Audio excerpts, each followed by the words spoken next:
Bismillahirrahmanirrahim. Assalamualaikum warahmatullahi wabarakatuh.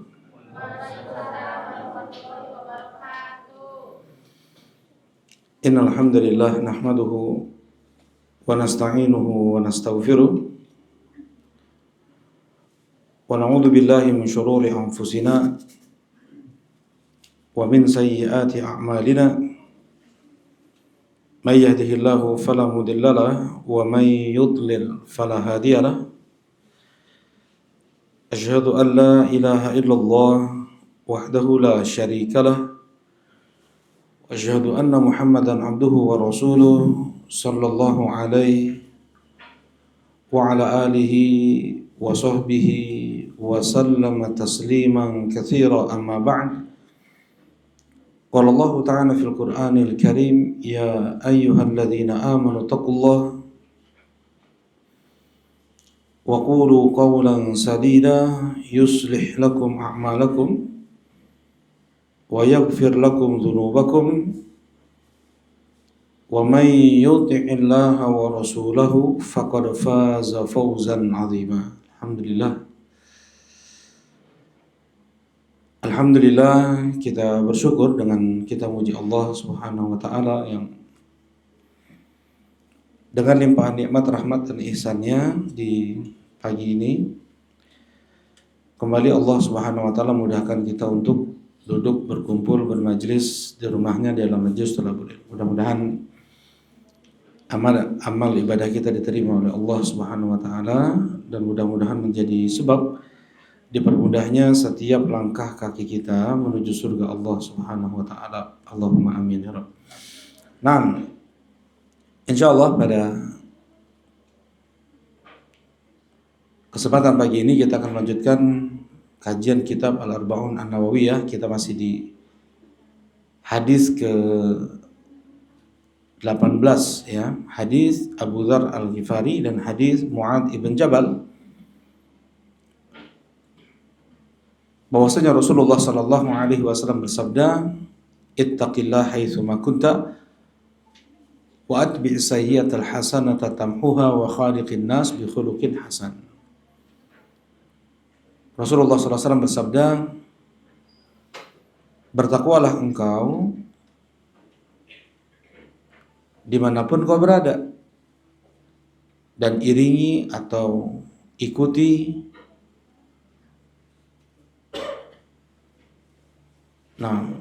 dosa dengan amal soleh, karena itu akan menggugurkannya. Dan pergaulilah manusia dengan akhlak yang mulia." Nah, kita masih di poin yang kedua ya dari hadis ini. Di sini ada 3 bagian. Bagian yang kedua adalah wa atbi'is sayyi'atal hasanata tamhuha, dan iringilah dosa-dosa itu dengan amal soleh, karena itu akan menggugurkannya. Baik. Telah disampaikan sebelumnya amalan-amalan yang dapat menggugurkan dosa. Amalan-amalan yang dapat menggugurkan dosa. Yang pertama apa? Taubat. Yang kedua, istighfar. Yang ketiga, amal soleh. Ya, ada amal soleh yang khusus untuk dosa-dosa khusus. Ada amal soleh yang umum. Nah, ada beberapa yang belum disampaikan dari banyaknya amal soleh. Ya, amal soleh yang terkuat sebenarnya, yang paling dapat menjadi sebab tergugurkan dosa, apa itu Bang Faris? Ya, yang paling menjadi sebab dapat tergugurkan dosa-dosa seorang hamba, sebanyak apapun dosa itu. Tauhid. Betul, tauhid. Yaitu tidak syirik. Dia melakukan ibadah dan tidak ada kesyirikan sedikit pun. Ya. Enggak syirik besar, enggak syirik kecil. Sebagaimana firman Allah Subhanahu wa taala dalam hadits qudsi, ya ibadi,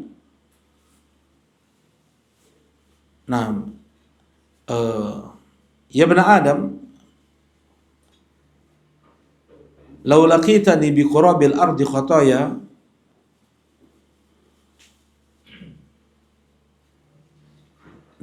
ya bani Adam, law laqitani bi qurabil ardi khataya thumma laqitani la tusyrik bi syai'a la alqaitu bi qurabihal maghfirah. Kata Allah Subhanahu wa taala, wahai anak Adam, andaikan engkau bertemu denganku membawa sebanyak butir tanah dosa. Berapa banyak butir tanah yang ada di bumi ini? Pasirnya, tanahnya, apapun, bebatuannya. Sebanyak itu seseorang membawa dosa ke hadapan Allah. Tetapi ketika dia meninggal, tidak membawa kesyirikan apapun. Baik itu syirik besar atau syirik kecil. Kalau susuk, syirik enggak itu? Dari sisi mana syiriknya? Ya? Apa? Menduakan. Dari ibadah apa yang dia duakan? Betul, yang namanya syirik itu menduakan ya. Menduakan, menyekutukan, itu namanya syirik. Kalau orang berdoa ke Nabi Muhammad, berdoa kepada Allah, namanya menduakan dalam berdoa. Menyekutukan Allah dalam berdoa. Kayak orang Kristen, doa ke Allah, doa juga ke Nabi Isa.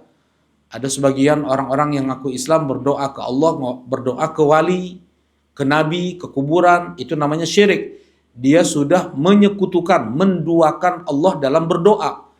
Ada kurban, berkurban untuk Allah, berkurban untuk Nyiroro Kidul, berarti dia sudah menyekutukan Allah, menduakan Allah dalam kurban. Nah, kalau susuk apa? Menyekutukan Allah dalam hal apa?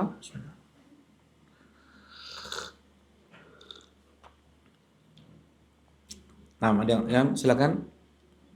Abu Bakar mau jawab?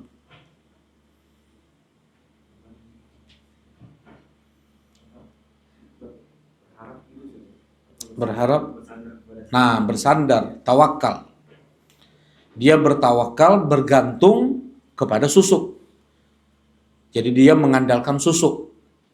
Dia mengandalkan jimat. Kayak orang pakai jimat kan, dia mengandalkan apa? Jimatnya. Dia bergantung kepada jimatnya. Dia bersandar kepada jimatnya. Terkadang udah sampai terminal nih, lebih panjang nih.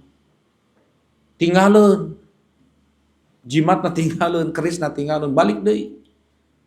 Ya karena dia udah nggak bisa, dia nggak pede. Kemudian dia kalau pakai jimat tersebut, dia kuat, dia bersandar betul, bergantung betul kepada apa? Jimatnya. Nah, bersandar, bergantung itu, bergantung hati pada sesuatu, itu adalah ibadah. Jelas ini ya? Dan itu ada pembahasannya insya Allah. Padahal ini nggak bisa buat apa-apa. Ya, jimat itu tidak bisa berbuat apapun. Dilempar ke tempat sampah aja, apa yang mau dia bisa lakukan? Ya. Nah jadi di sini letak syiriknya. Mati dalam keadaan pakai susuk. Orang pakai susuk. Ya. Dia bergantung pada susuknya itu. Biar, atau dia ada menaruh banyak harapan, betul ya. Biar terlihat cantik, terlihat ganteng, kuat. Ya biar dia memukul tuh lebih kuat, bisa ya susuk. Ya. Dan itu hanya bisa diberikan oleh Allah. Misalnya seorang dia ingin diberikan kekuatan, harusnya dia bergantung hatinya kepada Allah, berharap sepenuhnya kepada Allah Subhanahu wa taala. Baik. Percaya dukun, mati dalam keadaan dia percaya dukun, berarti syirik. Ya, mati dia percaya bintang-bintang zodiak tuh. Virgo, Leo, mati syirik gitu. Ya. Nah kita harus belajar perincian-perincian syirik. Berapa banyak orang ngaku muslim gak pernah syirik, tetapi dalam kesehariannya bahkan dia melakukan dan mengucapkan banyak sekali apa? Kesyirikan, seperti mengucapkan demi Allah, demi Rasulullah. Ada nggak itu? Ada kan? Rasulullah mengatakan bersumpah dengan nama selain Allah itu adalah syirik. Mati seperti itu belum bertobat, dia nggak akan dapat syafaat Nabi Muhammad SAW. Ini namanya syirik kecil, walaupun nggak mengeluarkan dia dari Islam, nggak, dia tetap Muslim. Ya, yang mengucapkan demi Allah demi Rasulullah tetap Muslim. Ini namanya syirik kecil, kayak riya. Ya, jadi syirik kecil itu banyak. Ya. Kemudian seperti dia mengatakan juga, untung ada kamu, kalau enggak saya jatuh. Untung ada kamu. Jadi seakan-akan makhluk tersebutlah yang menyelamatkan dia, padahal yang menyelamatkan dia siapa? Allah Subhanahu wa taala. Jadi apa yang harus diucapkan? Alhamdulillah, alhamdulillah ini semua adalah alhamdulillah Allah yang menyelamatkan saya, kemudian engkau sebabnya. Kemudian engkau sebabnya. Cuman nggak enak aja ngomongnya panjang teuingnya, ya. Dan memang kalimat tersebut ketika diucapkan di hadapan Nabi SAW, ini semua karena engkau ya Rasulullah. Ya, ini semua karena engkau ya Rasulullah. Untung ada engkau ya Rasulullah. Apa kata Rasulullah? Aja'altani lillahi niddan? Apakah engkau jadikan aku sekutu bagi Allah? Coba. Kalimat itu nggak boleh terucap oleh seorang Muslim. Jadi berapa banyak kalimat kata-kata yang kita anggap itu biasa, tetapi di dalam Islam itu mengandung hukum syirik atau hukum kufur. Apa yang hukum kufur misalnya apa? Hukum kufur seperti semua agama sama, ya. Kemudian apa lagi? Ya, ucapan selamat Natal itu ucapan kufur itu. Baik.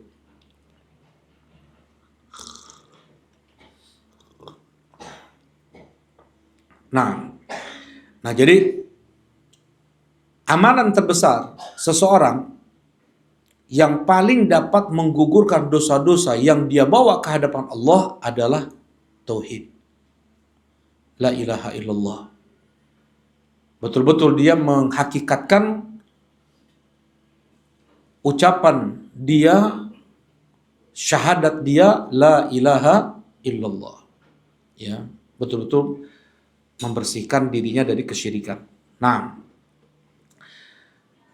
kemudian apalagi amalan apalagi yang dapat menggugurkan dosa yang termasuk yang paling besarnya? Apalagi Bang Felis? Setelah itu, ya. Nah,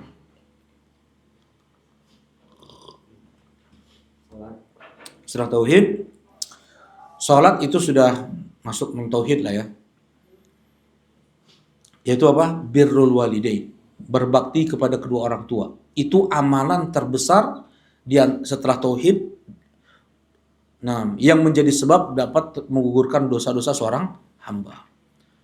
Ada seseorang dia melakukan maksiat besar, kemudian datang kepada ulama sahabat Abdullah ibn Abbas. Apa yang harus aku lakukan wahai Abdullah?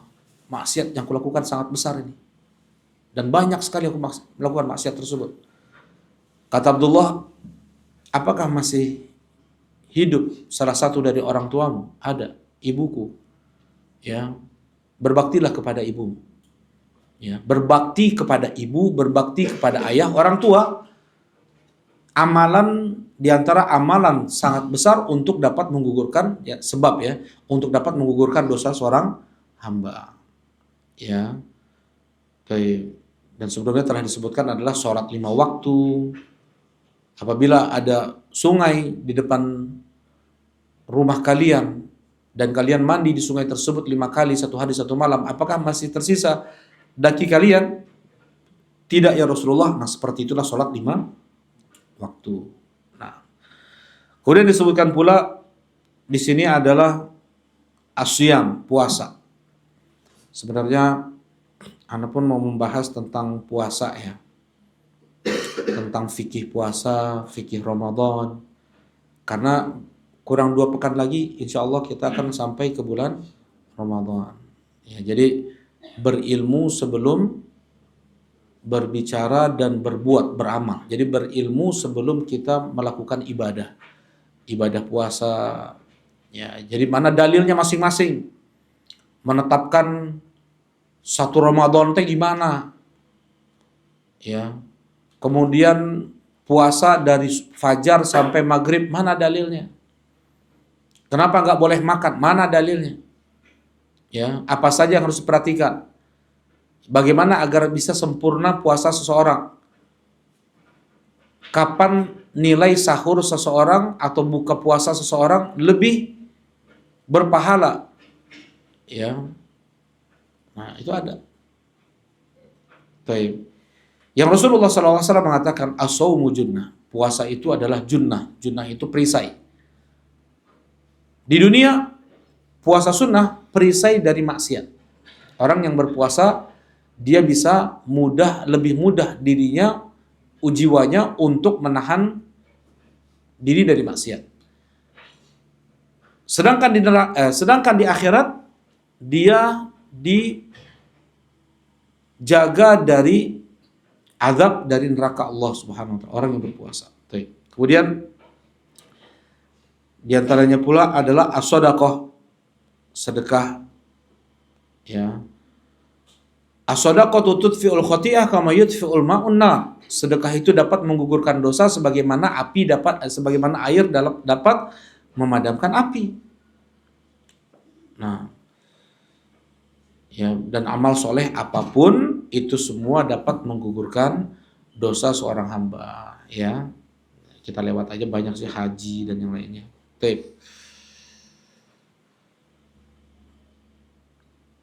Nah, ada ucapan dari Syekhul Islam Ibn Taimiyah rahimahullah ta'ala.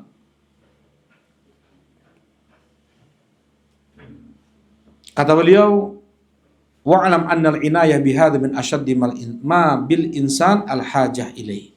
Ketahuilah bahwasanya seseorang di zaman sekarang ini dia perlu tahu apa saja amalan-amalan yang dapat menggugurkan dosa. Di zaman ini, kata beliau. Apalagi di zaman-zaman yang sudah hampir mirip dengan jahiliyah. Khamar di mana-mana, zina di mana-mana, riba di mana-mana, judi di mana-mana. Udah kayak orang jahiliyah, kayak nggak ada agama sudah. Ya, bukan seperti orang Islam lagi, nggak ada kelihatan dia ini muslim atau nggak kelihatan. Ya, nah kita bahkan jangankan itu, orang yang tinggal final insana alladhi yansha' baina ahli ilmin wa din. Ini kata beliau nih. Ini 700 tahun yang lalu. 700 tahun yang lalu belum ada televisi, belum ada media sosial ya. Udah itu yang beliau katakan. Udah zamannya sudah seperti zaman jahiliyah, itu zaman dulu. 700 tahun yang lalu di negeri Syam. Ya, di negeri Syam. Bagaimana dengan zaman kita sekarang ini? Bahkan mereka yang tinggal di lingkungan ulama dan ahli ibadah saja, qad yatalattah min umuril jahiliyah bi'iddati asya. Ya. Mereka yang tinggal di lingkungan ulama, ahli ibadah, berarti kalau sekarang pesantrennya. Di lingkungan pesantren saja di zaman itu dulu bisa terlumuri yatalattah. Kalau kita mandi letak, mandi lumpur, itu namanya yatalattah. Nah, sudah bisa seseorang terlumuri dengan lumpur-lumpur jahiliyah. Itu mereka yang sekolah di pesantren di zaman itu. Fa kaifa bi ghairi hadza? Bagaimana lagi yang tinggalnya di luar pesantren? Yang hidup di pesantren aja masih bisa ada celah aja melakukan maksiat-maksiat jahiliyah. Ya, cari-cari. Bagaimana yang tinggalnya di luar pesantren? Ini kata beliau. Makanya perlu kita untuk mencari tahu apa saja amalan-amalan yang dapat menggugurkan dosa. Kita ini di zaman yang hampir, ya bukan hampir, ya hampir setiap saat kita ini jatuh pada apa? Maksiat. Maksiat demi maksiat terus kita lakukan. Jualan semen pakai model perempuan, ya nggak? Akhwat. Kelihatan lehernya, kelihatan rambutnya, kelihatan lengannya. Itu aurat bukan? Aurat. Mau kita lihat berita pembawa acaranya, dicari wanita-wanita yang menarik tentunya kan? Ya, yang menarik tuh. Nah seperti itu di zaman kita sekarang ini. Dan itu bukan maksiat. Melihat seperti itu bukan maksiat.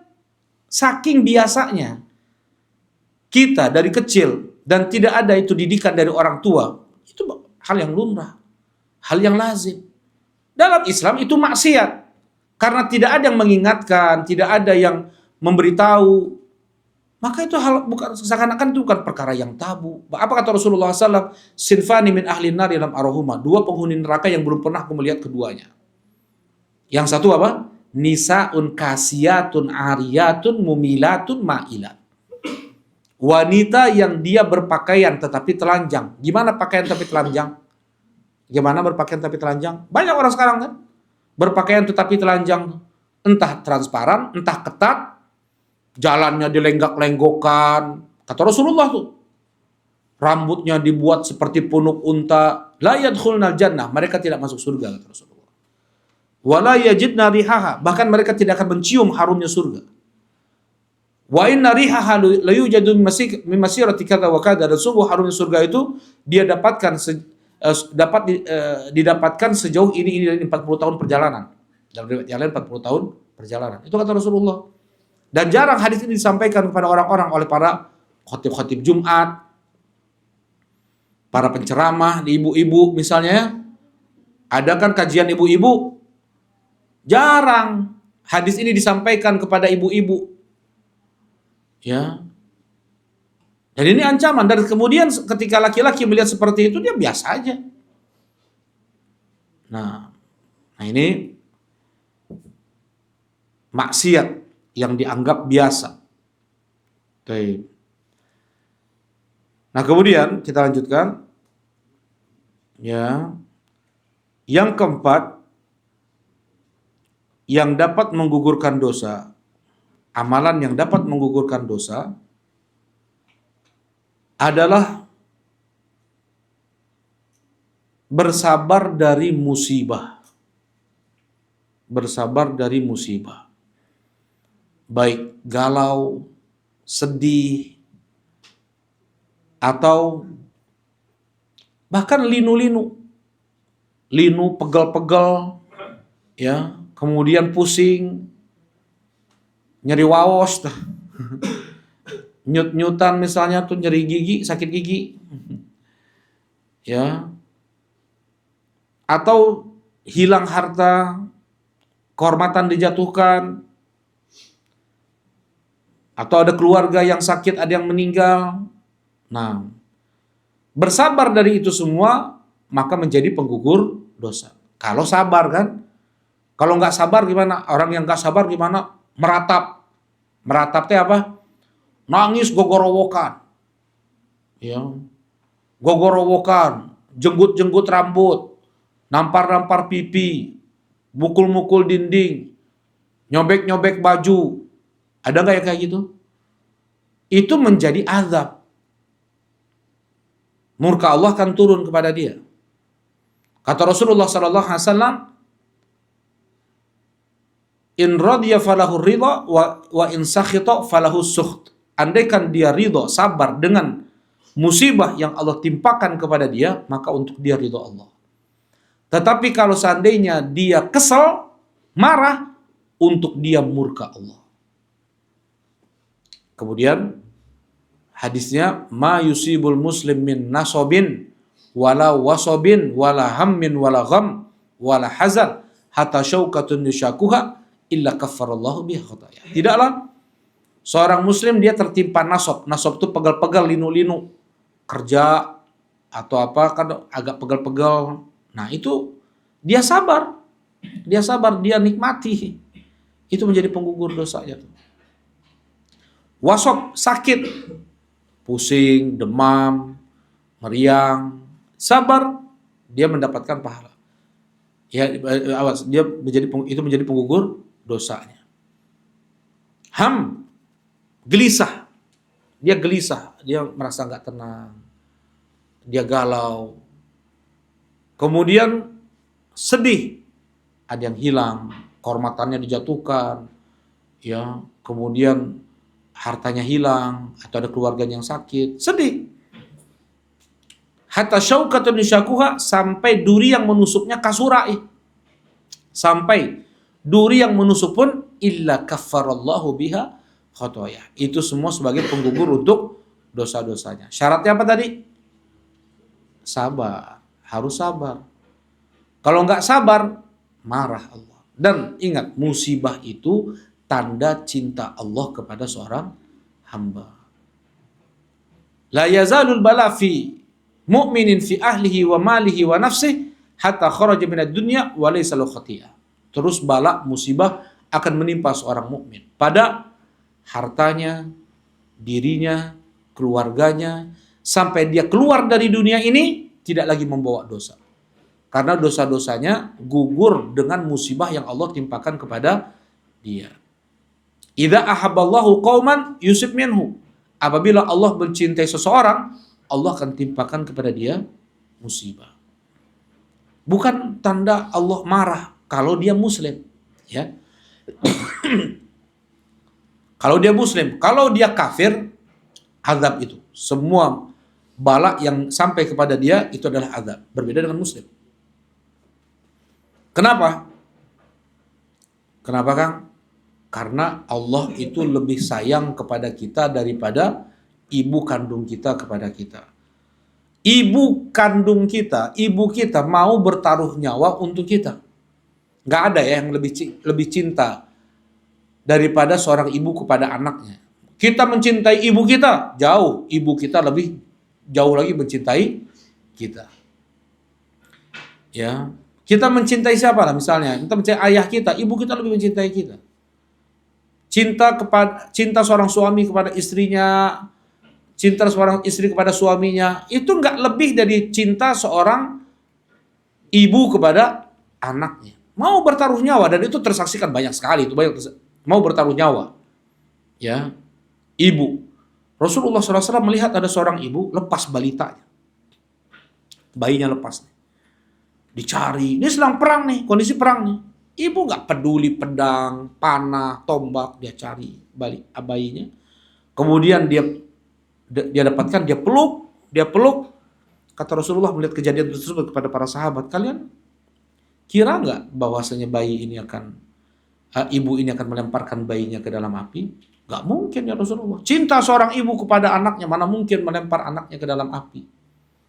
Kata Rasulullah SAW, Allah lebih mencintai kalian daripada ibu ini kepada anaknya. Allah lebih mencintai kita. Muslim. Syaratnya apa? Harus Muslim. Ya, Allah lebih mencintai seorang hamba Muslim daripada ibu ini kepada anaknya. Tapi kita pernah nggak dijewer sama ibu? Pernah nggak kita disintrek, dicubit? Kenapa? Karena memang kita ingin diperbaiki oleh ibu, ingin dikasih adab oleh ibu, ingin diajarkan, dikasih pelajaran oleh sang ibu. Ya, jangan main di jalan, masih main di jalan, jangan main di solokan, masih main di solokan. Ya bukan di solokan, maksudnya sedang misalnya deras nih. Palit atuh. Dicarek embung wae kumaha kenyere. Ya. Ibu ini bawa lidi misalnya mukul anaknya karena sayang, karena benci. Mun benci mah tajong we palitkeun itu. Ya, karena sayang apa? Dia pukul pakai lidi tersebut karena sayang. Nah, begitu pula lah seorang hamba. Kita ini kalau nggak kena musibah, apa yang terjadi, Kang Rama? Abu siapa Kang Rama nih? Lupa nah. Abu Aisyah, enggak yang putranya. Abu Sahal atau Abu Aisyah maunya? Abu Sahal aja. Nama Abu Sahal, Masya Allah, sahalallahu umurakum. Allahumma amin ya Rabb. Nah.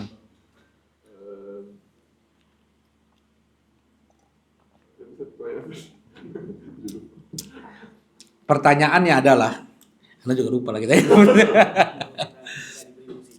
Nah, kalau kita tidak diberi musibah, apa yang terjadi pada kita? Liar, sombong, angkuh, ya.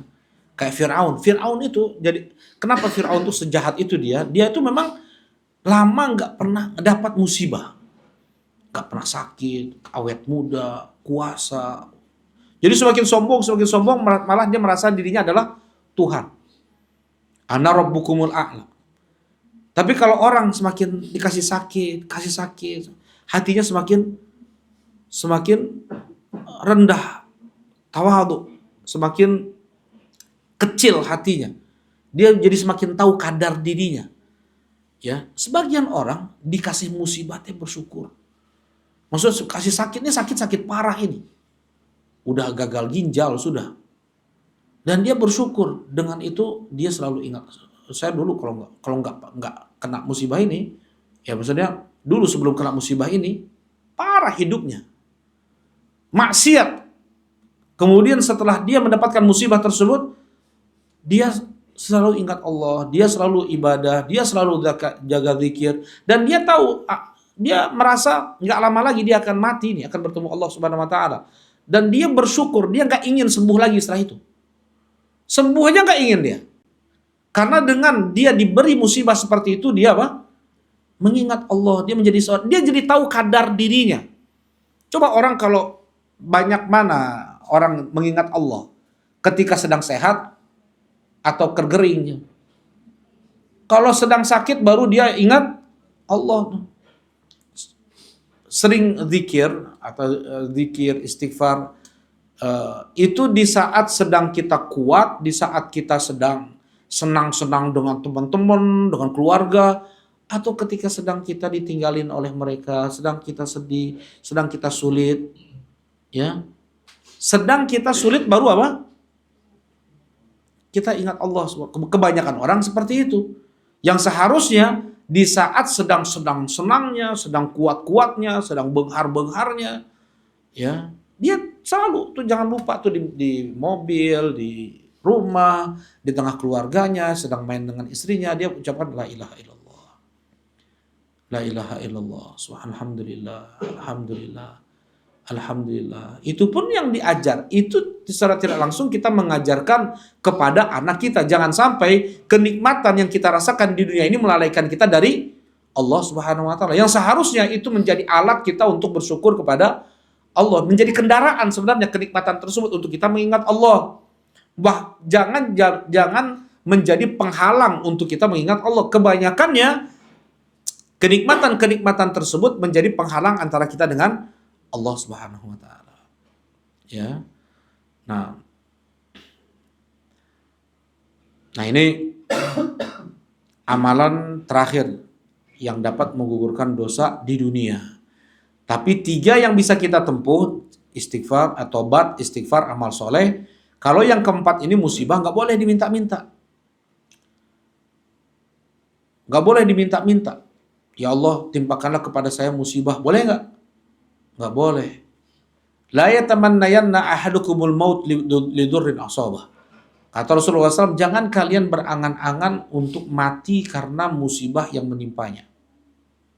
La tatamannau liqa'al adu. Jangan kalian berangan-angan bertemu musuh, musibah, jangan. Fa idza laqitumuhu fasbiru. Tapi kalau kalian mendapatkan musibah, ujian, musuh, kalian sabar, hadapi. Ya. Nah, fasbiru kata Rasulullah SAW. Nah, jadi nggak boleh diminta. Kalau musibah nggak boleh diminta. Kita selalu minta afiah. Afiah itu afiat, sehat wal afiat, ya. Afiah itu keselamatan sempurna dunia akhirat. Rabbana atina fid dunya hasanah wa fil akhirati hasanah wa qina adzabannar. Nah, ini yang kita minta ini. Afiah dunia akhirat itu yang kita minta. Ya, baik. Ada di zaman Nabi SAW seorang sahabat, dia berdoa, ya Allah, andaikan kau akan azab aku di akhirat, maka segerakanlah azab tersebut di dunia ini. Jadinya kayak gimana Bang Feris? Andaikan engkau akan azab aku di akhirat ya Allah, maka segerakanlah azabmu di dunia ini. Azabmu kepadaku di dunia ini. Jadinya gimana tuh? Sahabat itu pernah dengar hadis ini? Gimana jadinya sahabat itu? Kang pernah dengar? Abu Emir pernah dengar? Jadi kemudian orang ini, sahabat ini langsung jatuh sakit, jadi kayak anak burung, kalfarh. Jadi kayak anak burung, jadi anak burung tahu kulitnya kemarin berkerut, kemudian rambutnya terontok semua, cuman keluar satu-satu aja. Ya, semuanya anak burung matanya kayak gimana coba lihat. Anak burung lemah kayak gitu kan. Piyik kayak mata. Mau dia jalan nggak bisa kayak gitu, lemah saja. Ya, Rasulullah tanya, "Kenapa apa yang kau minta kepada Allah?" Seperti ini ya Rasulullah. Kau nggak akan tahan, kata Rasulullah. Kau nggak akan tahan. Ya, jangan minta seperti itu. Kau gak akan tahan, tapi mintalah kepada Allah. Rabbana atina fid dunya hasanah wa fil akhirati hasanah wa qina adzabannar. Nah, ini diantara sebab doa ini disampaikan oleh Nabi sallallahu alaihi wasallam kepada sahabat tersebut. Ya, kita minta dunia baik, akhirat pun apa? Baik. Ya, nggak sulit bagi Allah untuk mengampuni dosa-dosa kita. Jadi jangan sampai, ya Allah kalau kau adab aku di akhirat, segerakan adabnya di dunia. Jangan, kita minta di dunia ini selamat, di akhirat pun selamat. Apalagi dari neraka, kita minta selamat. Nah, kemudian yang berikutnya, bagian akhir dari hadis ini adalah wa khaliqin nas bi khuluqin hasan. Dan pergaulilah manusia dengan akhlak yang mulia. Ya, ini bagian yang ketiga. Pergaulilah manusia dengan akhlak yang mulia. Nah, al-muslim man salimal muslimuna min lisanihi wa yadihi. Muslim itu yang kaum muslimin selamat dari lisan dan tangannya. Seorang muslim dengan muslim yang lainnya itu seperti bangunan, saling menguatkan satu sama lain. Muslim yang satu dengan muslim yang lain dalam berkasih sayang, dalam saling mencintai, itu seperti satu tubuh. Kalau ada satu anggota tubuh sakit, maka yang terasa sakit hanya cingirnya saja? Enggak kan? Cingir misalnya kejepit nih. Apakah hanya kelingkingnya saja yang terasa sakit? Enggak, sampai ke ubun-ubun otak terasa apa? Sakit, keluar keringat. Keringat sampai keluar. Ya, mata cirambai, mulut sampai bergoak dia. Ya. Kaki sampai jingkrak-jingkrak tuh. Karena sakit, cuman ujung kuku yang kejepit. Ujung kuku kelingking yang kejepit. Tapi terasa seluruh tubuh yang sakit. Nah, seperti itu mukmin dengan mukmin yang lainnya dalam berkasih sayang. Ya. Nah, jadi bergaul dengan manusia itu dengan akhlak yang mulia. Ya. Akhlak yang mulia itu banyak, nggak mungkin dijelaskan satu persatu. Tetapi akhlak yang mulia secara umum itu kembali ke tiga hal. Yang pertama, akhlak mulia itu adalah tidak menyakiti orang lain. Tidak menyakiti orang lain dengan lisannya, dengan tangannya, dengan jabatannya, dengan hartanya. Al-muslim man salimal muslimuna min lisanihi wa yadihi. Muslim itu adalah yang kaum muslimin lain selamat dari lisan dan tangannya. Tidak dia cela, maki, digosip, diadu domba,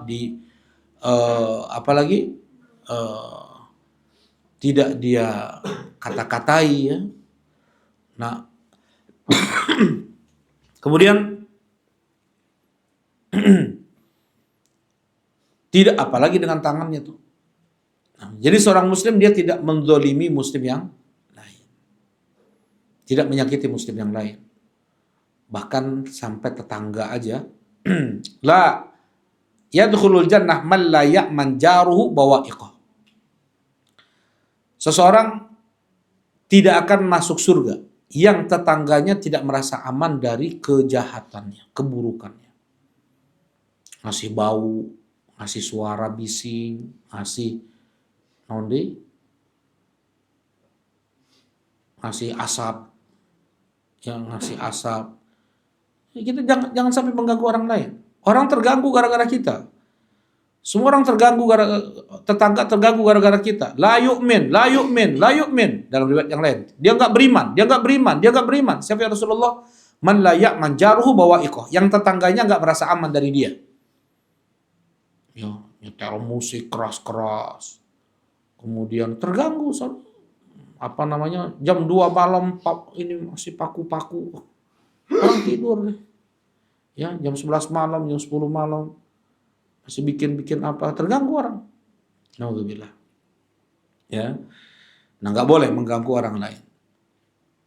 Ini akhlak yang mulia yang pertama. Banyak ya dosa-dosa yang dilakukan, harta, darah, kehormatan nih. Ya. Apalagi sampai membunuh, berkelahi. Mencela seorang muslim aja suatu kefasikan. Berkelahi dengan muslim kata Rasulullah suatu kekufuran. Sibabul muslim fusuk wa qitaluhu kufrun. Mencela seorang muslim adalah suatu kefasikan, berkelahi dengan muslim adalah suatu kekufuran. Tapi ingat, di sini bukan kufur yang keluar dari Islam. Jadi ada kufur keluar dari Islam, ada kufur yang tidak keluar dari Islam. Kayak tadi syirik kan ada syirik kecil, ada syirik besar. Ada kufur besar, ada kufur kecil, ada kufur besar. Kayak syirik kecil tadi apa kan? Ibu-ibu yang tahu syirik kecil apa?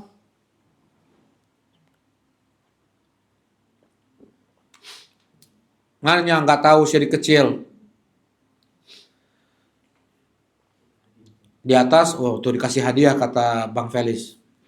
Nggak apa-apa, bukan karena hadiahnya. Syirik kecil, sebutkan 2. Contoh 2 syirik kecil.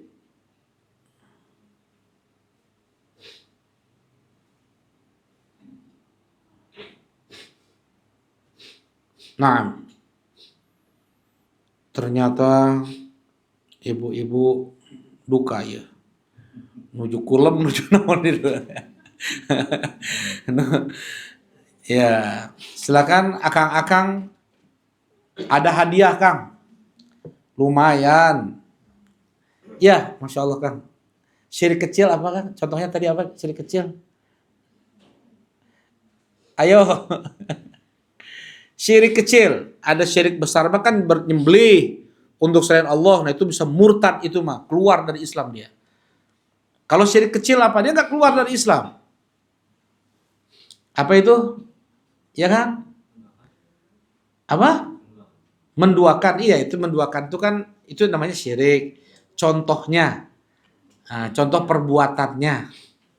Apa contoh syirik kecil? Syirik kecil. Susuk, ya. Nah, betul sebagian ulama masukkannya ke syirik kecil kalau hanya dijadikan itu sebagai sebab. Ya, betul satu lagi Kang, lumayan. Satu lagi apa? Syirik kecil.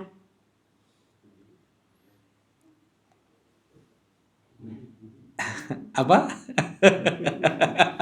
Nggak apa-apa, bisikin nanti bagi 2. Apa? Ria, itu dia. Beribadah ingin dipuji orang, ya, ingin disanjung orang, ingin dicintai orang, ingin dihormati, ya. Nah, dia baca Quran ingin dibilang hafid, qori, ya, dia mengajar ilmu agama ingin dibilang ustadz, dai. Dia bersedekah ingin dibilang oh ini donatur nih, ini orang baik nih. Nah itu syirik kecil. Ya nanti tanggung jawab Abu Bakar nanti ya dapat hadiahnya.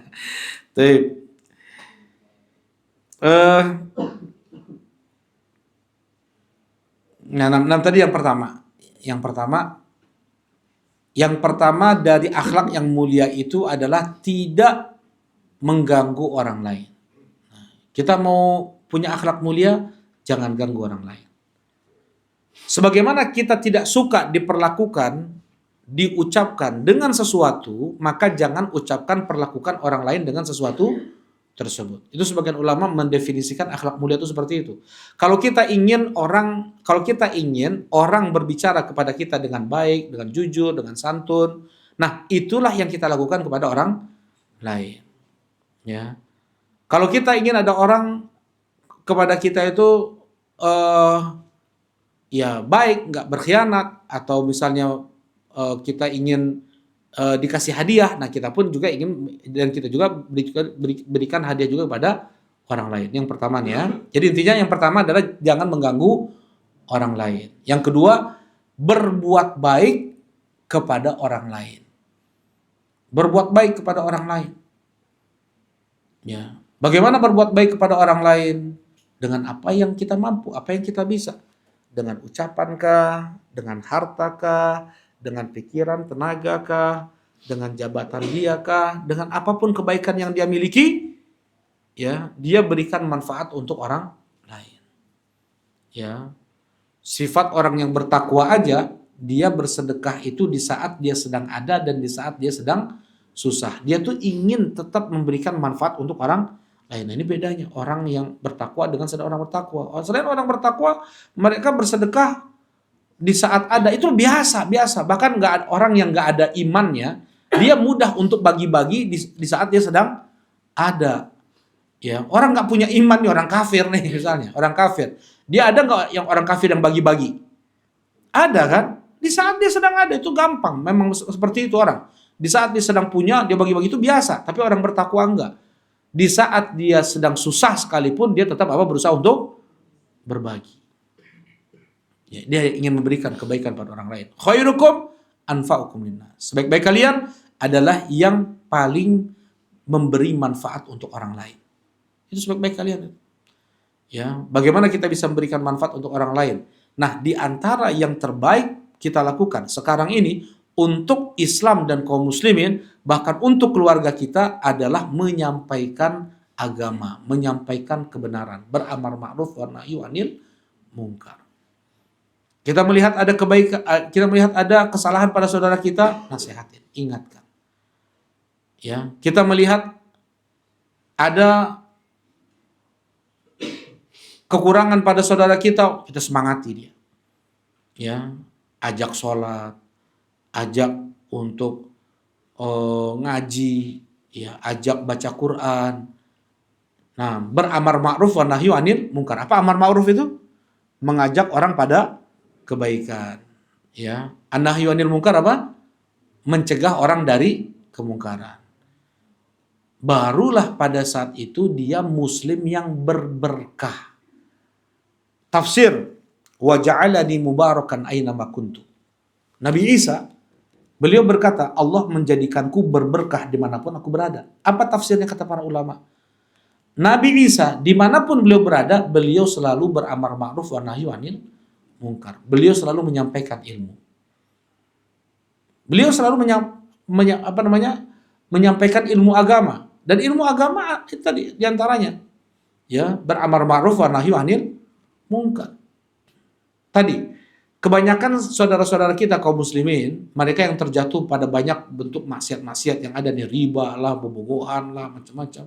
Itu karena mereka menentang syariat Allah atau karena mereka tidak tahu? Karena mereka tidak tahu. Nggak tahu itu teh haram. Beli rumah kredit, beli motor kredit. Apa karena mereka tahu? Bukan, karena mereka tidak tahu sebenarnya. Kenapa kok sampai mereka nggak tahu? Kenapa sampai mereka nggak tahu? Karena tidak ada yang menyampaikan. Para ustadznya juga pakai motor kredit. Ustadz lagi dangdutan deh. Ayah ustadz dan bogoh-bogohan deh. Ya kumaha tuh. Ya. Nah, jadi banyak orang mereka tidak meninggalkan maksiat atau mereka jatuh pada maksiat itu karena mereka tidak tahu, tidak adanya yang menyampaikan ilmu agama, tidak ada yang beramar ma'ruf, kurang yang beramar ma'ruf wa nahyi anil munkar. Ya. Dan ciri khas pengikut Nabi Muhammad SAW, jadi jangan ngaku jadi umat Nabi Muhammad ya sebenarnya, kalau dia tidak beramar ma'ruf wa nahyi anil munkar. Apa kata Rasulullah? Apa kata Allah Subhanahu wa taala? Kuntum khaira ummatin ukhrijat linnas ta'muruna bil ma'ruf wa tanhauna 'anil munkar. Kalian itu umat terbaik yang dikeluarkan oleh Allah untuk manusia. Kenapa? Karena kalian beramar ma'ruf wa nahyu anil munkar. Jadi jangan mengaku jadi umat Nabi Muhammad, jadi umat terbaik kalau kita tidak beramar ma'ruf wa nahyu anil munkar. Nah, ini yang kedua nih. Ya. Ini yang kedua.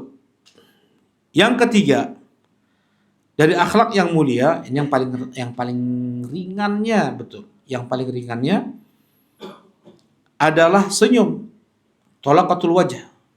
Ya. Tersenyum.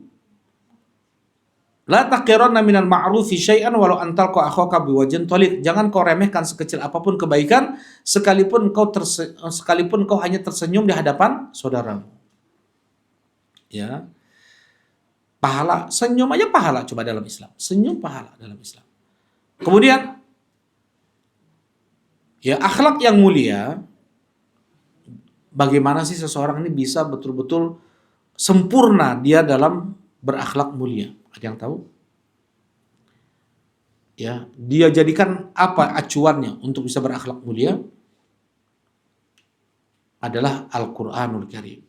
Rasulullah SAW disifati oleh Aisyah, wa kana khuluquhul Qur'an. Akhlak Rasulullah itu Al-Qur'an. Ya, bismillah. Dan Rasulullah SAW sempurna dalam mencerminkan Al-Quran, menjadikan Al-Quran sebagai akhlak beliau kepada Allah, akhlak beliau kepada keluarga, akhlak beliau kepada tetangga, akhlak beliau kepada masyarakat, kepada jamaah masjid, kepada rakyat. Rasulullah itu contoh panutan untuk semua akhlak. Ya. Mau akhlak mulia dari seorang ayah kepada anaknya, contoh Nabi. Dari seorang suami kepada istrinya, contoh Nabi. Ketua DKM kepada jamaah masjidnya, contoh Nabi. Rasulullah ketua DKM Masjid Nabawi, ya. Rasulullah SAW adalah beliau contoh untuk seorang pemimpin, akhlak mulia kepada rakyatnya. Mencontoh bagaimana akhlak seorang pemimpin kepada rakyatnya, contoh Nabi SAW. Ya, semua ada pada Nabi SAW. Mau akhlak mulia, orang miskin yang bersabar, orang kaya yang bersyukur, contoh Nabi SAW. Rasulullah tuh kaya atau miskin? Abu Bakar? Kaya. Orang miskin juga. Ini ya, tafsir dari Ibnu Katsir, ya. Tafsir Ibnu Katsir di surat Ad-Duha. Ya, kata Allah Subhanahu wa taala, alam yajidka yatiman fa'awa wa wajadaka dhallan fahada wa wajadaka ailan fa'aghna. Dan bukankah Allah menjadikanmu miskin, kemudian Allah cukupkan engkau ya Muhammad? Nah, di sini Rasulullah SAW, beliau terkumpul pada beliau orang miskin yang bersabar dan orang kaya yang bersyukur. Mana yang lebih afdol? Orang miskin yang bersabar atau orang kaya yang bersyukur? Mana yang lebih maju sedikit kan? Sudah. Ya. Mana yang lebih afdal, orang kaya yang bersyukur atau orang miskin yang bersabar? Orang kaya, orang miskin yang bersabar. Orang kaya yang bersyukur. Kalau orang kaya yang bersyukur bisa bikin masjid ribuan, pesantren gratis, rumah sakit gratis. Wah, anak-anak semua ditanggung sekolah, ya semuanya lah. Orang kaya yang bersyukur. Orang miskin yang bersabar, apapun musibah yang menimpa dia, nggak pernah dia mengeluh sedikit pun. Bahkan dia selalu tambah taat dia kepada Allah, tambah dia menjauhi larangan Allah. Mana yang lebih baik? Ya. Kenapa Ibu? Orang miskin yang bersabar? Mana Kang Rama yang mana? Orang kaya yang bersyukur atau orang miskin yang bersabar? Kaya yang bersyukur. Kenapa? Kenapa orang kaya bersyukur? Karena sedikit hamba-hamba Allah yang bersyukur. Jadi kalau bersabar dia nggak bersyukur ya? Hah? Bersyukur juga dia kan. Nah, jadi gimana?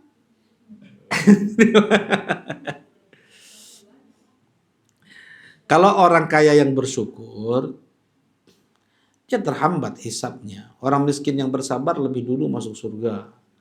50 tahun ya. 50 tahun 500 tahun lupa. Nah, lupa 50 tahun. 50 tahun ya. Coba lihat Bang Felis. 50 tahun atau wah 50.000 tahun. Orang miskin yang bersabar, orang miskin lebih dulu masuk surga dari orang kaya berapa tahun? Nah, jadi terhambat tuh. Jadi kadang bos-bosnya masih dihisap, ya nusok sasapuna terus dapat payun atau teh. Nah, sasapuna yang bawah-bawahannya, bos, payun bos. Nah, mangga justru bos teh. Apa? 500 tahun. 500 tahun, 1 tahun 1000 tahun. 1000 tahun. 1 hari 1000 tahun.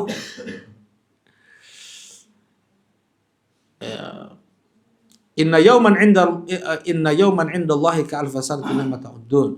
Sesungguhnya 1 hari di sisi Allah ada seperti 1000 tahun kalian hitung. Nah, ya. Jadi mana yang lebih bersyukur? Mana yang lebih afdal? Tadi orang miskin lebih duluan masuk surga daripada orang kaya. Itu 500 tahun tuh. Mana yang lebih? Nah, mana yang lebih bertakwa sebenarnya? Bisa jadi betul orang miskin yang dia bersabar lebih dulu masuk surga daripada orang kaya yang bersyukur dia nunggu hisab. Tapi kalau sudah masuk surga bisa jadi lebih tinggi daripada orang miskin yang bersabar. Kalau dia bersyukurnya lebih daripada sabarnya orang miskin, ya. Tapi bisa jadi setara, sejajar, selantai, setingkat orang miskin yang bersabar dengan orang kaya yang bersyukur kalau tingkat ketakwaannya sama. Jadi intinya kembali ke tingkat ketakwaan dan ketaatannya. Kalau tingkat ketaatannya, perintah Allah dikerjakan, larangan Allah ditinggalkan sama, maka mereka pada tingkatan yang sama di surga.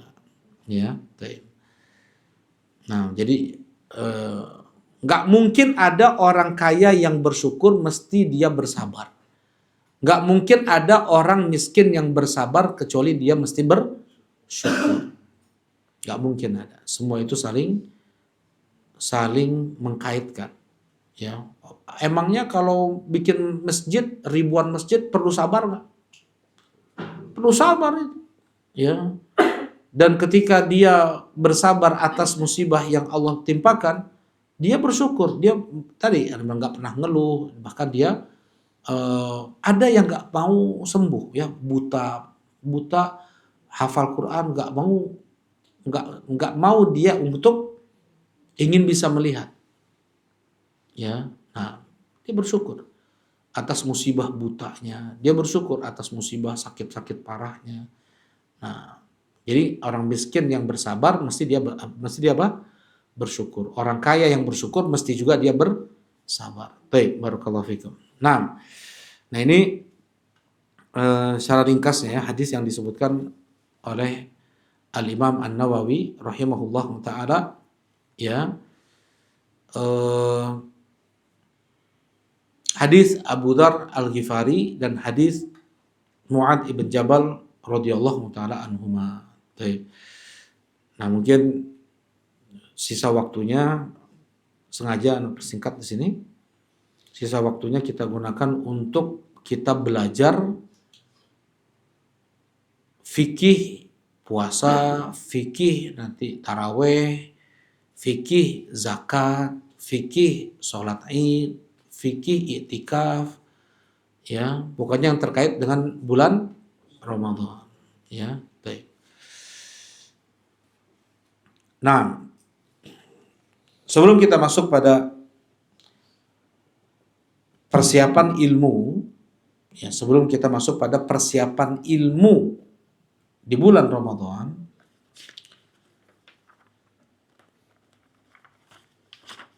kita harus tahu betul apa sih keutamaan Ramadan. Ramadan apa artinya? Ramadan apa artinya? Ya, panas, betul, panas, membakar. Ya. Kata Rasulullah SAW, Salatul awabin hina tarmudul fisal. Salat awab itu orang yang selalu kembali kepada Allah, adalah ketika anak unta kepanasan punggungnya, sudah mulai terbakar punggungnya. Maksudnya kepanasan. Ramadan dinamakan Ramadan karena membakar dosa. Ya, karena menggugurkan dosa dengan ibadah, ya, dengan amal. Bukan seseorang yang dia mendapatkan bulan Ramadan pasti digugurkan dosanya. Enggak. Berapa banyak justru mereka yang di bulan Ramadan tambah bermaksiat. Ya.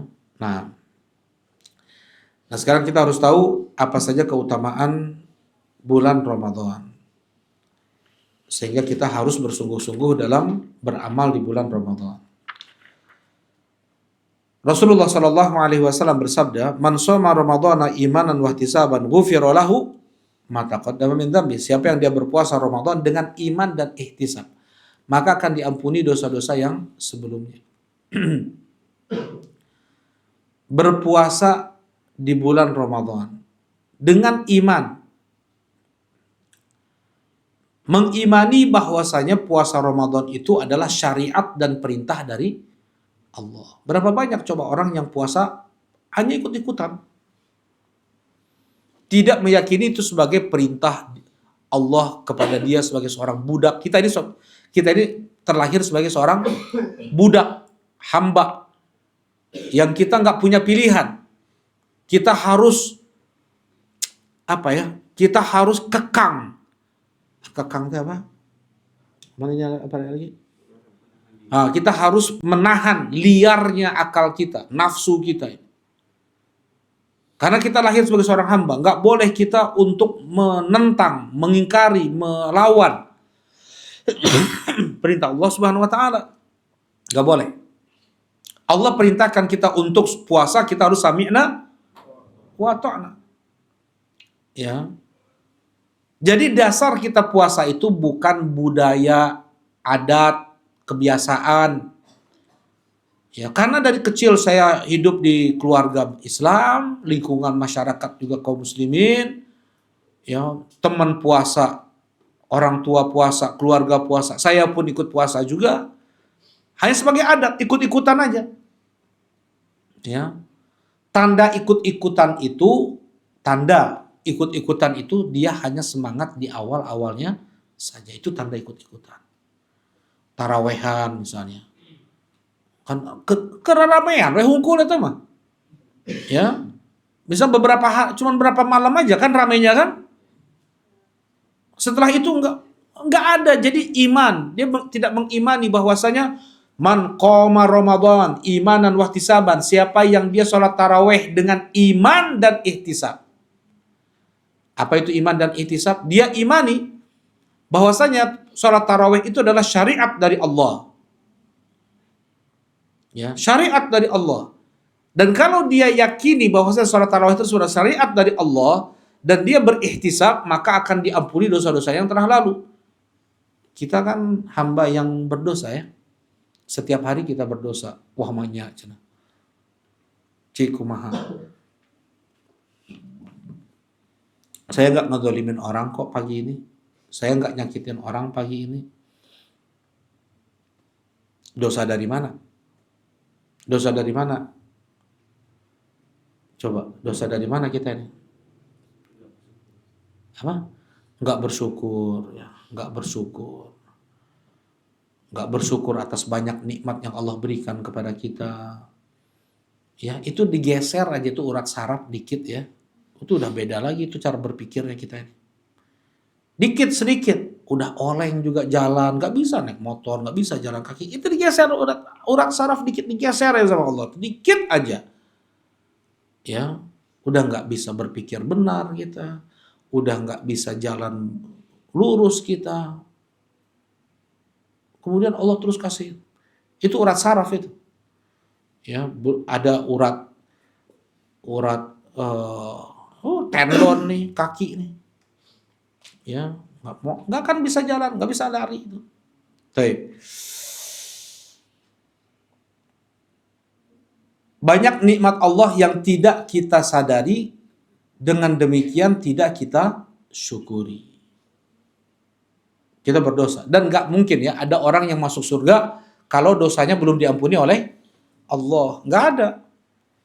Kita ini berdosa setiap hari, setiap siang, setiap malam. Ya, belum lagi yang jelas-jelas ngomong kasar ke orang tua, ya tidak dia eh, memberikan hak anak istri misalnya, keluarga, tetangga misalnya, itu dosa. Baik. Nah, kita butuh sesuatu yang dapat menggugurkan dosa-dosa kita. Nah, ini diantaranya nih. Allah kasih kita puasa Ramadan, man shoma Ramadan. Tapi orang yang berpuasa Ramadan banyak, tapi yang imanan sedikit, yang berikhtisab lebih sedikit lagi. Syaratnya harus dua, imanan wahtisaban, baru Allah gugurkan dosa-dosa yang sebelumnya. Tadi imanan apa tadi? Mengimani bahwasanya ini adalah syariat dari Allah. Jadi bukan ikut-ikutan kita ini. Kenapa puasa? Karena memang saya diperintahkan oleh Allah. Kalau Allah sudah perintahkan saya melakukan sesuatu, berarti saya harus melakukan ibadah tersebut dengan penuh rasa takut dan penuh rasa harap. Ya. Pernah ada orang datang ke tempat keramat, ya, itu sambil ngesot itu. Sujud sambil sujud terus begitu.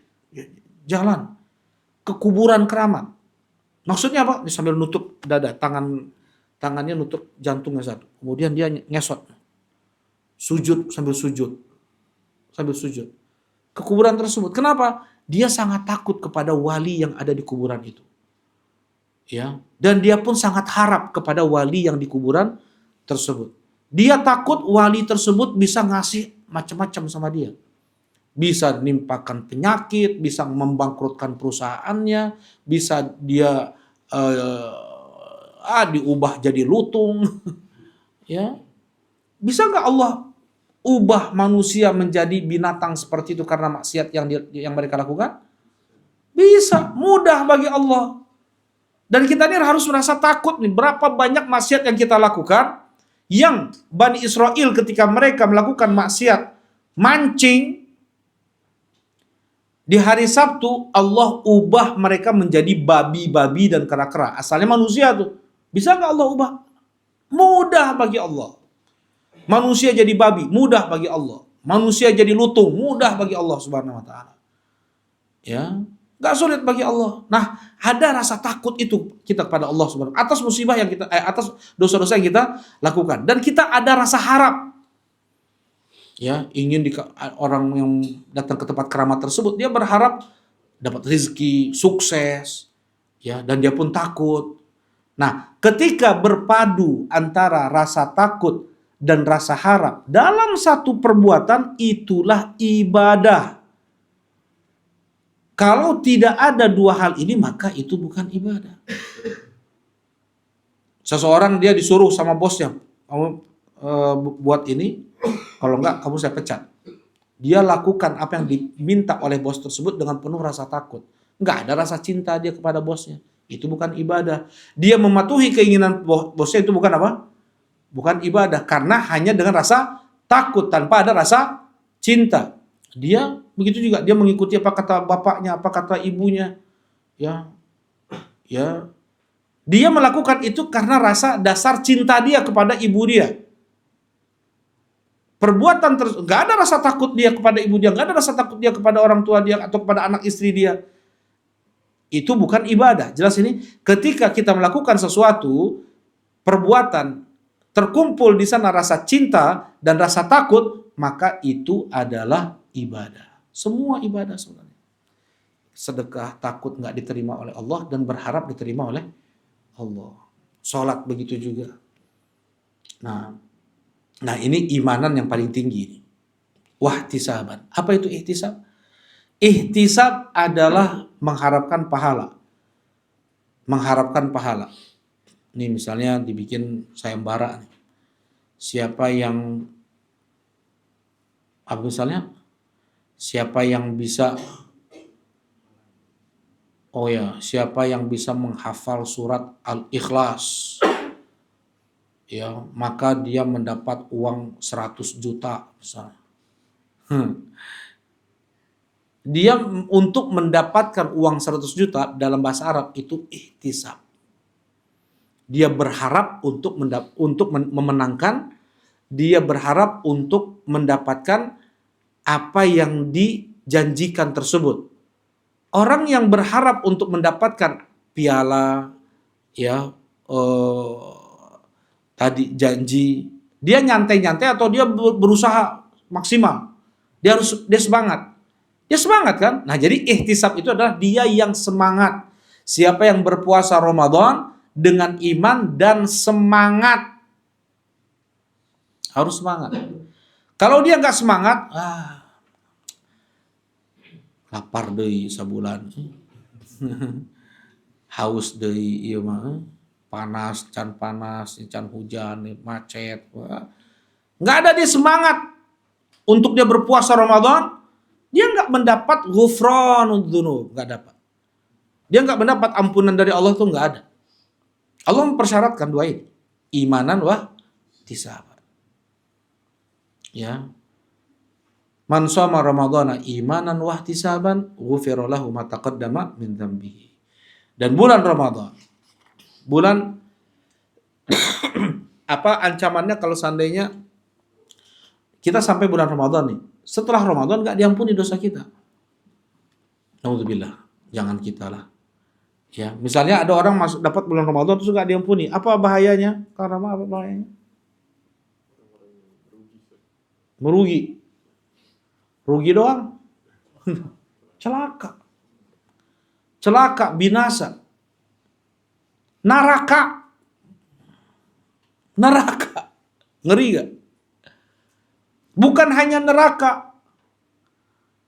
Dimasukkan ke lumpur neraka. Ini misalnya kata Rasulullah SAW, kata Jibril, roghima anf. Hidung, muka tersungkur masuk ke aspal neraka. Bagi yang dia mendapatkan kedua orang tuanya atau satu di antara keduanya dalam keadaan sepuh, tapi tidak menyebabkan dia masuk ke dalam surga. Dia nggak berbakti pada orang tuanya. Udah sepuh nggak berbakti pada orang tuanya. Ya, seseorang yang dia kemudian roghima anf lagi, mudah-mudahan hidungnya, mulutnya, mukanya masuk ke dalam neraka, lumpur neraka, aspal neraka. Ya, bagi yang dia mendapatkan bulan Ramadan, kemudian berakhir Ramadan dan Allah tidak ampuni dosa-dosanya. Amin, kata Rasulullah SAW. Iya, amin. Kabulkanlah doa Jibril itu ya Allah. Yang masukkan ke neraka. Jadi orang-orang udah keterlaluan banget ini. Ya, kalau seandainya bulan Ramadan tidak menjadi sebab tergugurkan dosa dia. Ini keterlaluan banget, dia seperti nantang-nantang itu sama Allah. Dia nggak peduli. Neraka mah sok, neraka cenah. Nggak masuk ke neraka halus gitu mah. Ya. Ngapain cenah di surga? Di surga mah nggak ada Firaun cenah. Di surga mah nggak ada pelaku-pelaku maksiat. Nggak ada pelaku-pelaku maksiat di sana. Pelaku maksiat ada di nerakanya juga. Orang udah keterlaluan. Jadi kalau Ramadan tidak menjadi penggugur dosa seseorang, ya, ini orang yang sudah keterlaluan. Dia suka menantang-nantang. Baik. Nah, Rasulullah Shallallahu Alaihi Wasallam beliau mengatakan, Ja'akum Ramadan syahrun mubarak. Datang kepada kalian bulan Ramadan, bulan yang melimpah ruah berkah. Maksudnya setiap detiknya itu berberkah. Beda ya, beribadah di bulan Ramadan dengan beribadah di luar Ramadan. Sedekah yang kita keluarkan di bulan Ramadan berbeda dengan sedekah yang kita keluarkan di luar bulan Ramadan. Beda. Satu hari, gimana nggak berkah? Satu hari saja berpuasa Ramadan, itu pahalanya jauh lebih besar daripada seumur hidup seseorang puasa Senin, Kamis. Puasa Daud. Kenapa gitu, Kang? Kok bisa gitu? Kenapa satu hari di puasa Ramadan lebih besar pahalanya daripada yang seumur hidup seseorang dia puasa Daud. 6 bulan puasa kalah dengan 1 hari puasa pahalanya. Ibu-ibu mau jawab silakan. Dapat hadiah lah insya Allah.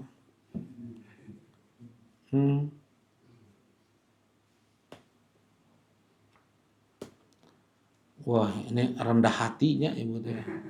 Duka rendah hati menuju kolom ya dulu. Nggak kelihatan kita di atas ya. Nah, silakan Akang.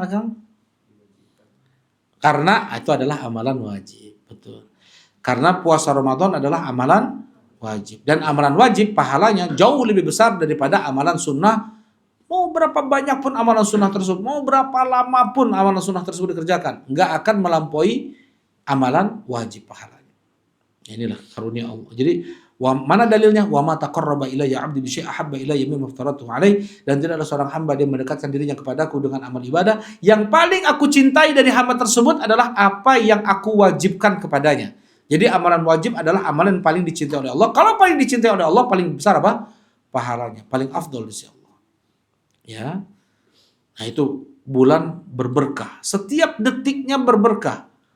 Umroh di bulan Ramadan sama dengan haji bersama Nabi. Coba. Umroh padahal.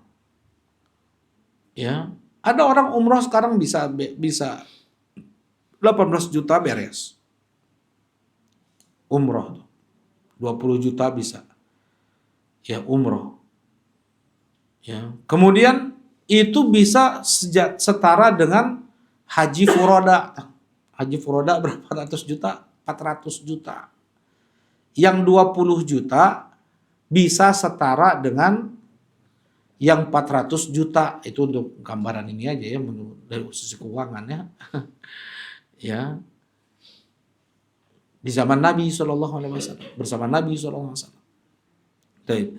Kenapa kok berkah Futihat Abu Sama? Dibuka pintu-pintu surga. Futihat Abu Sama, dibuka pintu-pintu langit. Kenapa?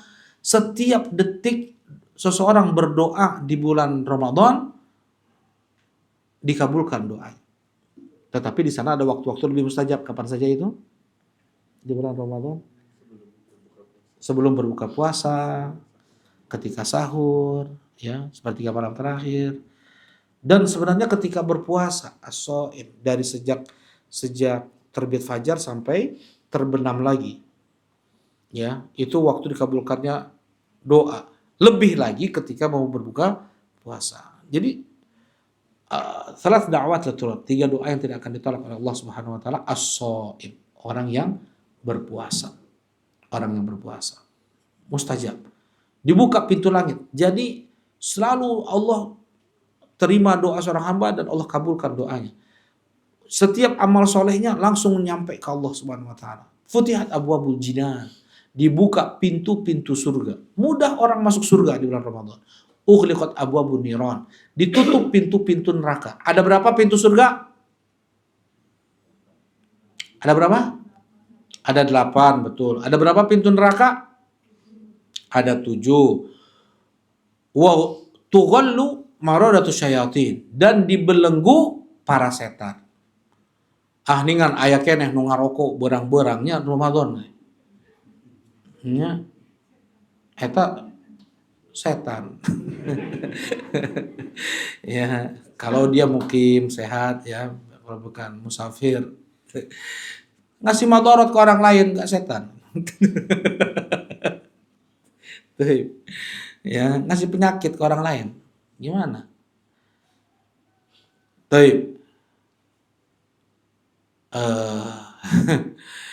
Tadi kita di siang hari bulan Ramadan kita masih lihat banyak orang bermaksiat. Aya nu teu salat, aya nu teu puasa, aya nu bobogohan keneh, aya nu banyak maksiat dilakukan. Judol, pinjol. Ada yang masih melakukan maksiat di siang hari bulan Ramadan. Berarti apa? Berarti masih ada setan kan? Berarti masih ada setan. Katanya dibelenggu. Gimana Bemer?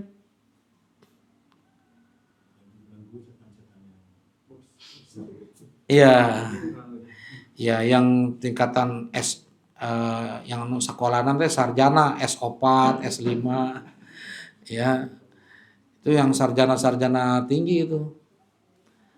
Ya kemudian udah profesor, udah jenderal, udah itu yang gembong-gembongnya, yang dedengkotna, ya, yang senior-seniornya, itu yang dibelenggu. Marodatus syayatin. Nah, marodatus syayatin itu yang pembesar-pembesarnya. Jadi yang masih gentayangan, nu kelas teri, kroco, kopral, anu karena itu yang masih gentayangan. Nah, jadi kita bisa jadikan bulan Ramadan sebagai alat ukur iman kita. Kalau di bulan Ramadan masih keneh mata kita nggak bisa nggak bisa menahan maksiat. Telinga kita nggak bisa menahan maksiat. Masih kita ngebohong, masih kita ngegosip, masih kita melakukan maksiat. Berarti selemah itulah iman kita. Nggak perlu yang S4-nya. Nggak perlu yang kelas jenderalnya untuk merusak iman kita. Yang kelas-kelas terinya saja bisa apa? Merusak iman kita. Berarti banyak kesalahan nih iman kita nih. Banyak yang salah nih. Medsos pareman. Gitu. Orang pakai medsos, ada nggak dia bermaksiat? Ada bermaksiat nggak kalau pakai medsos? Ya. Loba nu teu dihajana. Ya. Banyak maksiat. Banyak maksiat di bulan Ramadan. Oh. Nah, jadi bisa kita mengukur iman kita di bulan Ramadan apakah tetap mudah kita untuk bermaksiat? Kalau memang tetap mudah bermaksiat, oh memang ini nggak perlu setan besar nih. Kalau iblis turun tangan bisa murtad langsung dia. Naudzubillah. Ya, naudzubillah. Ya, baik. Nah, kemudian Allah mengatakan walillahi utaqa'u minan nar wa dzalika fi kulli lailah. Dan Allah Subhanahu wa taala memerdekakan hamba-hambanya dari neraka dan itu setiap malam di bulan Ramadan.